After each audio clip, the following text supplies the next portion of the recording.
नमस्कार साथियों, स्वागत है आप सभी का आपकी अपनी पाठशाला पर। सेशन पर आगे बढ़ें उससे पहले आप सभी को शारदीय नवरात्रि की हार्दिक शुभकामनाएं।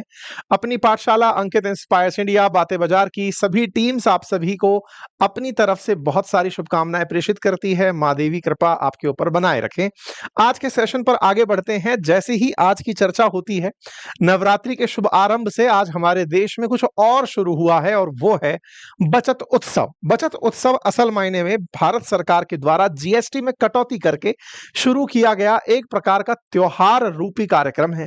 सही मायने में भारत सरकार ने हाल ही में अपने द्वारा जीएसटी दरों में कटौती की घोषणा की थी। इसी के चलते आज जब आपने अपना अखबार देखा होगा तो अखबार के मेन पेज पर जीएसटी की दरों में कटौती के चलते वस्तुओं के सस्ता होने की खबर आपने देखी होगी।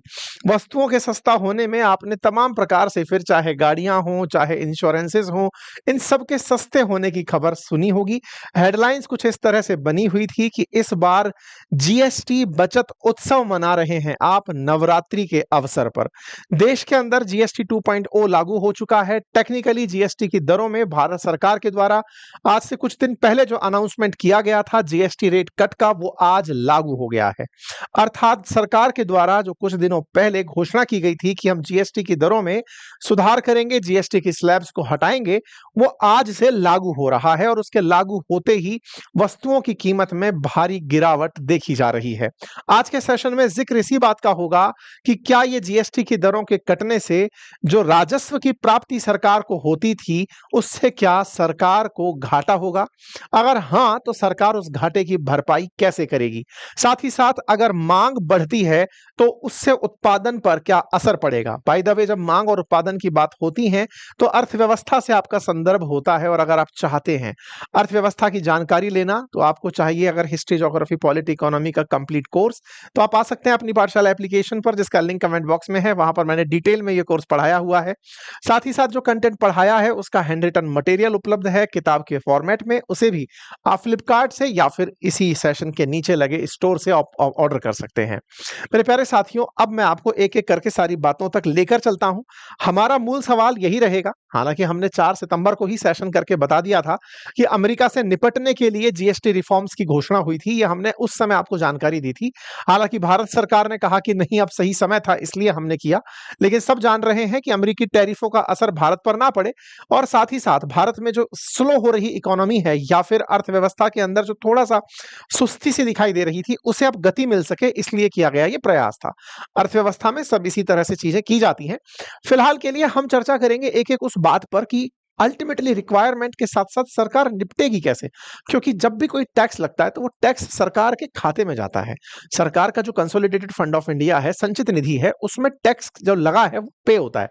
अगर आज आपने कोई वस्तु खरीदी, उस पर जो टैक्स चुकाया वो असल में सरकार का हिस्सा चुकाया है। सरकार अपने हिस्से को छोड़ रही है, हिस्से को छोड़ रही है तो आपकी जेब से जो पैसा है वो कम जा रहा है। लेकिन अल्टीमेटली सरकार अपना हिस्सा छोड़कर कुल मिलाकर खुद के पास जो राजस्व इकट्ठा हो रहा है उसे तो कम कर रही है। अगर उसका खुद का राजस्व कम हो रहा है तो इससे एक बहुत बड़ी परेशानी जन्म लेती है कि सरकार का टैक्स कलेक्शन कम होना हमारी बुनियादी आवश्यकताओं की पूर्ति में कहीं दिक्कत तो नहीं कर देगा? ऐसा क्यों? क्योंकि सरकार अब तक यही तो कहती आई है कि हम टैक्स इकट्ठा करते हैं ताकि आपकी सड़कें बना सकें, रेल लाइन बना सकें, टेलीफोन की प्रकार, तमाम प्रकार की जो सुविधाएं, संचार सुविधा है या सुरक्षा सुविधा है, ये हम कर सकें। तो सरकार, अगर आपने टैक्स कटौती कर दी तो कुल मिलाकर आपने जनता को तो राहत पहुंचा दी, लेकिन जो अब तक आप कहते थे कि टैक्स से ही हम सारी व्यवस्थाएं चला पाते हैं, तो क्या आप कहीं और तो कॉम्प्रोमाइज नहीं करोगे? ये बड़ा सवाल है ना? हालांकि मैं आपको पुराने सेशन से ही रिलेट करते हुए आगे बढ़ रहा हूं। जब ये अनाउंसमेंट हुआ था कि हमने टैक्स स्लैब्स में 5% टैक्स स्लैब को रखा है, निर्मला सीतारमण जी के द्वारा 3 सितंबर को यह जानकारी दी गई थी और बताया गया था कि आने वाले समय में 12% की टैक्स स्लैब खत्म हो रही है।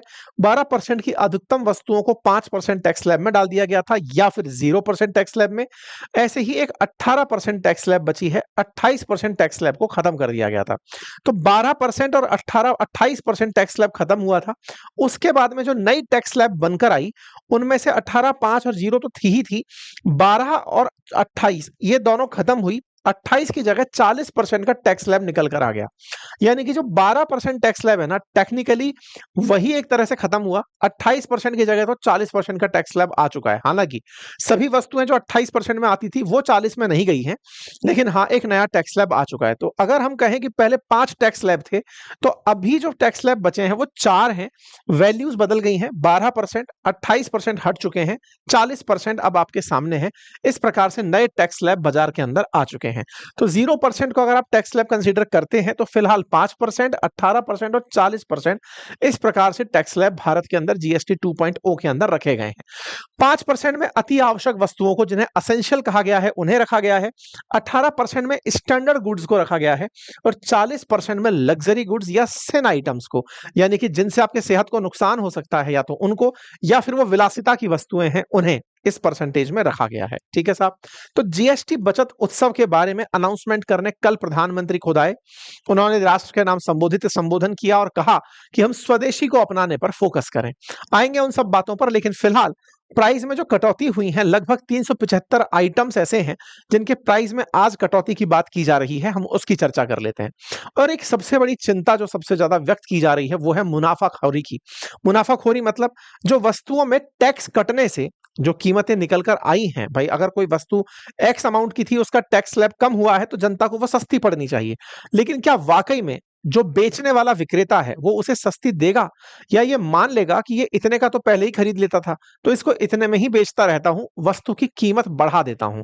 वस्तु की कीमत बढ़ाने का अगर काम हुआ तो क्या सरकार मुनाफाखोरी के खिलाफ कोई कार्रवाई करेगी? ये बड़ा सवाल है जो कि सब लोगों के दिमाग में है कि ये कंपनीज जो सस्ता करने का आज दिखावा कर रही हैं, ये अल्टीमेटली कीमत को बढ़ाकर वापस वहीं ले जाएंगी, टैक्स वाला पैसा भी खुद खा जाएंगी। तो आपके सामने यहां पर ये तमाम चीजें दिखाई दे रही हैं। इन चीजों को अगर आप ध्यान से देखते हैं तो 99% गुड्स एंड सर्विसेज के अंदर ऐसी स्थिति बना दी गई है कि डेयरी प्रोडक्ट्स के ऊपर फिलहाल ये जो आप देख रहे हैं, इनके अंदर इतनी बचत देखी जा रही है। खाने पीने के आइटम्स में टैक्स की कटौती देखी जा रही है। अन्य घरेलू उत्पाद के अंदर जो है वो लाभ देखा जा रहा है। ऐसे ही अमूल ने तो आज 700 अपने प्रोडक्ट्स ऐसे हैं जिस पर रेट कटौती की घोषणा की है, क्योंकि जितने भी पदार्थ हैं जिन पर टैक्स कट हो रहा है उनके जिक्र हो रहे हैं। इलेक्ट्रॉनिक्स की बात करें तो एसी के अंदर कीमतों में भारी कटौती देखी जा रही है।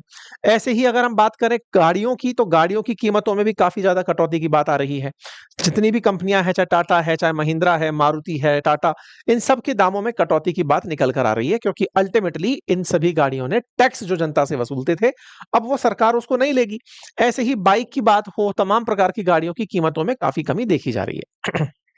साथ ही साथ में होटल के कमरे जिनके किराए 1,000 रुपए से कम थे, अब वो पूरी तरह से टैक्स फ्री कर दिए गए हैं।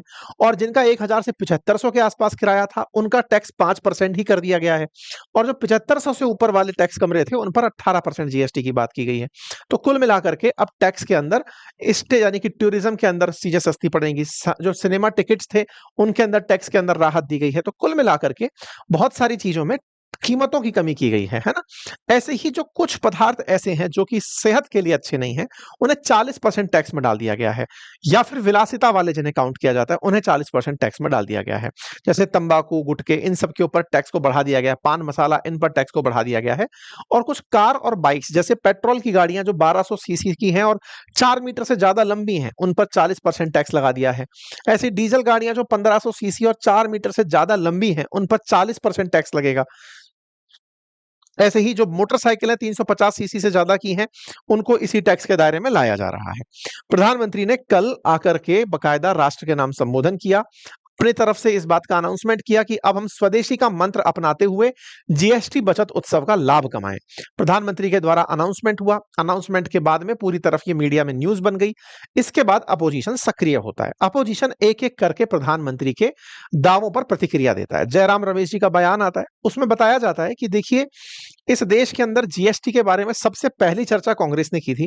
कांग्रेस के अंदर उस समय चिदंबरम साहब हुआ करते थे वित्त मंत्री, जब उन्होंने सबसे पहले इस बारे में सदन को जानकारी दी। उसके बाद प्रणब मुखर्जी के टाइम पर इस बिल को लाया गया था। देश के अंदर 2.5 साल तक ये बिल स्टैंडिंग कमेटी के पास, स्थायी समिति के पास रखा रहा, जिसकी अध्यक्षता यशवंत सिन्हा जो थे, जो कि बाद में जो उस समय बीजेपी के नेता थे, उनकी कमेटी में ये रखा रहा, लेकिन लागू नहीं हो पाया। जब 2014 में सत्ता परिवर्तन हुआ, उसके बाद बीजेपी की सत्ता आई, नरेंद्र मोदी जी प्रधानमंत्री बनकर आए और 2017 में उन्होंने इस टैक्स को लागू कर दिया। लेकिन इससे पहले की कहानी बताते हुए जयराम रमेश जी कहते हैं कि जीएसटी जब पहले यूपीए के टाइम में लाने की बात हुई थी, तो पूरा देश तैयार हो गया था कि ला सकते हैं, लेकिन उस समय गुजरात के मुख्यमंत्री हुआ करते थे नरेंद्र मोदी जी, उन्होंने साफ इनकार कर दिया था। उन्होंने कहा था कि जीएसटी देश में नहीं आना चाहिए, ये देशवासियों के लिए बहुत नुकसानदायक होगा। लेकिन जैसे ही खुद सत्ता में आए, उन्होंने आते ही 2017 में देश को कहा कि एक बड़ा तोहफा लेकर आ रहा हूं, एक देश एक टैक्स के नाम पर, और उन्होंने उसे जीएसटी नाम दे दिया। तो बोले पहली चीज तो ये कि ये खुद इस चीज के ऊपर पहले भी पलट चुके थे, लेकिन जो चीज हमने तैयार की थी ये उसको नहीं लगाए, इन्होंने अपनी तरह से जीएसटी को लागू कर दिया था, जिसका नुकसान हुआ, और उस नुकसान के चलते ही अब इन्हें लौटना पड़ा है, वापस आना पड़ा है, क्योंकि 2017 में ही कांग्रेस ने डिमांड करना शुरू कर दिया था कि जीएसटी नहीं, ये गब्बर सिंह टैक्स है, इस टैक्सेशन से अर्थव्यवस्था को नुकसान होगा। जहां 2016 की नोटबंदी और उसके बाद में जीएसटी, ये दोनों ही अर्थव्यवस्था को नुकसान पहुंचाएंगे। लगातार कांग्रेस डिमांड करती रही कि आपको जीएसटी के अंदर कटौती करनी चाहिए, ये तरीका सही नहीं है। वस्तुओं के अंदर जितने स्लैब रखे गए हैं, बहुत सी जरूरत की चीजें बहुत महंगी हो गई हैं। कांग्रेस उस विषय पर अपनी राय रखती रही।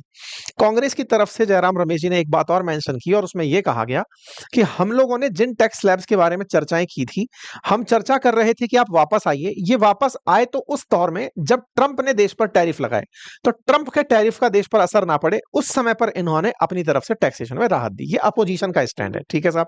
इस पर नेशनल टीएमसी की तरफ से महुआ मोइत्रा अपनी तरफ से बयान लिखती है कि प्रधानमंत्री जी, जो 8 साल से आपने इतने दिन से जो टैक्स वसूला और अचानक आपको बचत उत्सव सूझता है, तो 8 साल से जो टैक्स वसूला वो जनता को कब मिलेगा। ऐसे ही अरविंद केजरीवाल जी ने कहा कि आप स्वदेशी की बात करते हैं, खुद सबसे ज्यादा विदेशी अपनाते हैं, आप विदेशी जहाज में घूमते हैं, सारे दिन विदेशी सामान इस्तेमाल करते हैं, आप उनको हटाइए और सबसे पहले खुद स्वदेशी अपनाइए, तब जाकर के देश को स्वदेशी का आप भाषण दीजिए।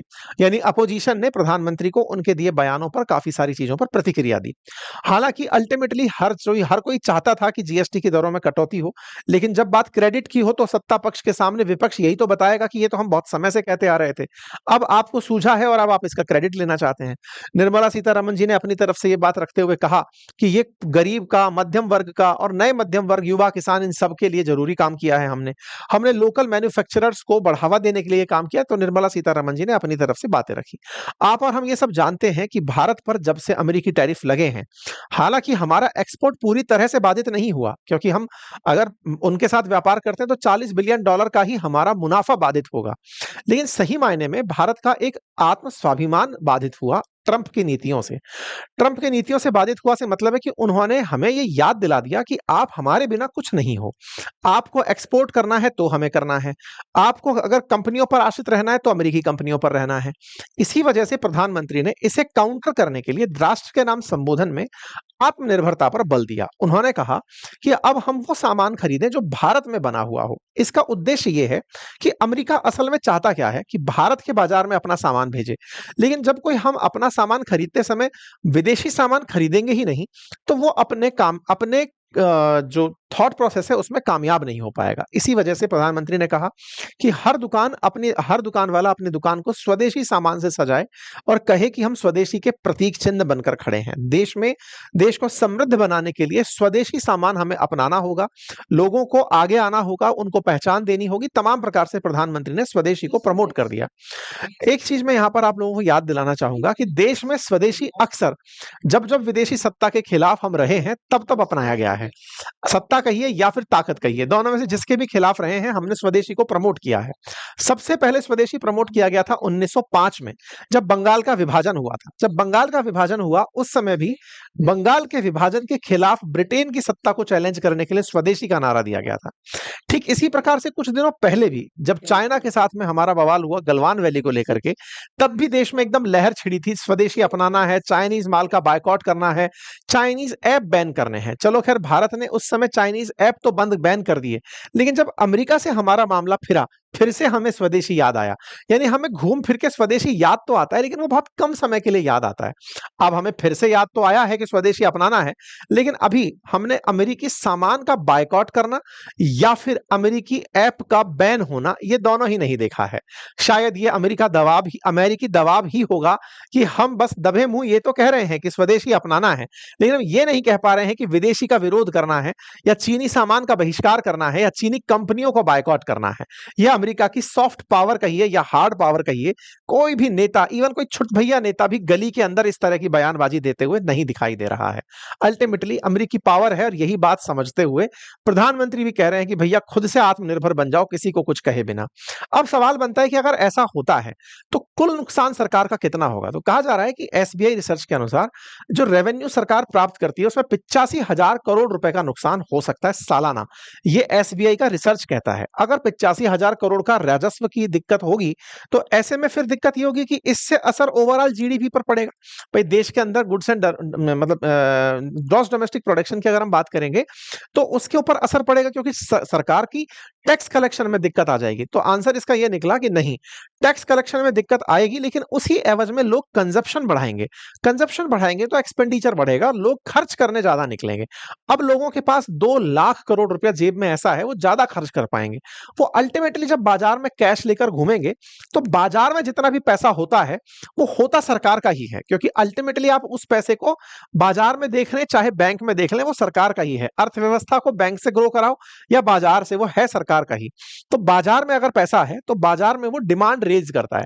डिमांड रेज होती है तो उसका सबसे बड़ा फायदा होता है रोजगार में, कि डिमांड बढ़ी तो उसका उत्पादन करने के लिए, वस्तु की पूर्ति करने के लिए रोजगार बढ़ते हैं, और रोजगार बढ़ते हैं तो उससे अर्थव्यवस्था को बड़ा फायदा मिलता है। तो कुल मिलाकर के हमारी ग्रोथ के लिए और अर्थव्यवस्था के लिए ये जीएसटी सकारात्मक भूमिका निभा सकता है, क्योंकि वस्तुओं की कीमत में कमी। आप इसको ऐसे समझिए, आज अगर मैं आपको ये कहूं कि जो फोन आप यूज कर रहे हैं, ये फोन आपके लिए इतने रुपए का है, आपको कल से ये फोन कम कीमत पर मिलेगा, और हो सकता है कुछ दिनों बाद ये फिर से महंगा हो जाए, तो आपके अंदर एक ऑटोमेटिक इंपैक्ट आता है कि यार हमें अभी कम कीमत पर अगर वस्तु खरीदनी है तो खरीद लेनी चाहिए।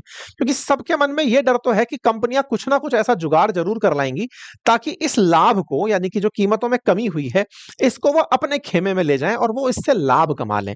जीएसटी की वजह से अगर वो अब तक पैसा नहीं कमा पाए थे तो वो पैसा कमा लें। इसी वजह से देश के अंदर अचानक, कहते हैं ना, उसको खुशी के अंदर खरीद बढ़ेगी, तो उत्सव के अंदर खरीद बढ़ने जैसा है।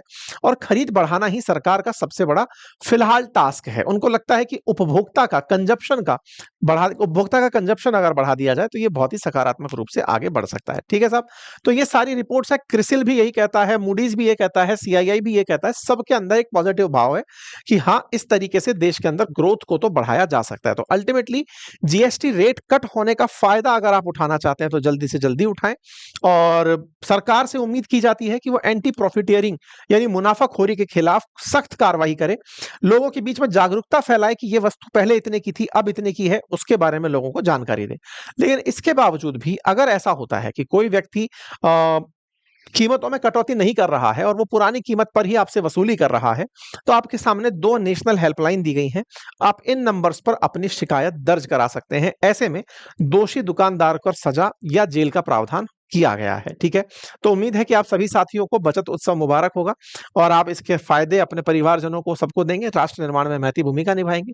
फिलहाल के लिए इतना ही। बाकी अपनी पाठशाला एप्लीकेशन है आपके लिए, बढ़िया से उसमें हिस्ट्री, ज्योग्राफी, पॉलिटी, इकोनॉमी का पूरे 1 साल का जो सेशन है वो आप ले सकते हैं। Thank you so much.